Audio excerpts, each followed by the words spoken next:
Continuing coverage on the effects of that microburst in Longmeadow, the National Weather Service said 60 to 70 mile-an-hour winds brought down trees and power lines, causing extensive damage. Well, while most of the cleanup is now done, town officials are still keeping a very close eye on trees throughout town.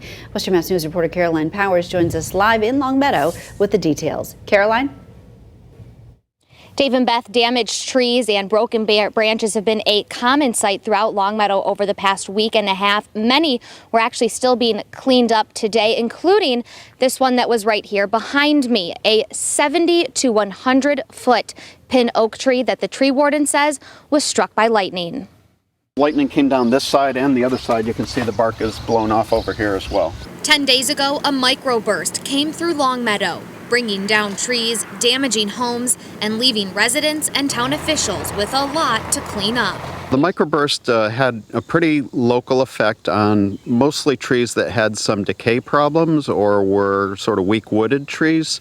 But it was a fairly concentrated area of trees that experienced high winds, and it either brought down the entire tree by uprooting or split the trunk or knocked off some big branches. David Marinelli is the town's tree warden. He's responsible for the health of public shade trees while protecting the community from any hazardous ones.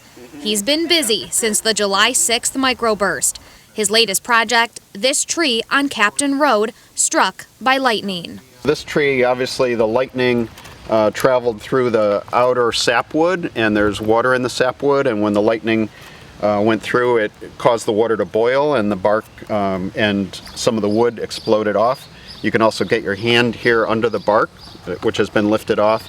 And so, although the tree, if it had a smaller injury, could heal from this kind of wound, this is such a large injury that it's unlikely that this tree would be able to recover. Because of the extensive damage, Marinelli says this previously healthy tree needs to come down. Eventually it would start to lose branches and get decay in the trunk and fall over.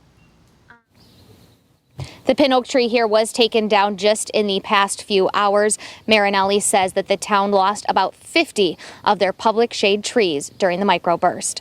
Live in Longmeadow, I'm Caroline Powers for Western Mass News.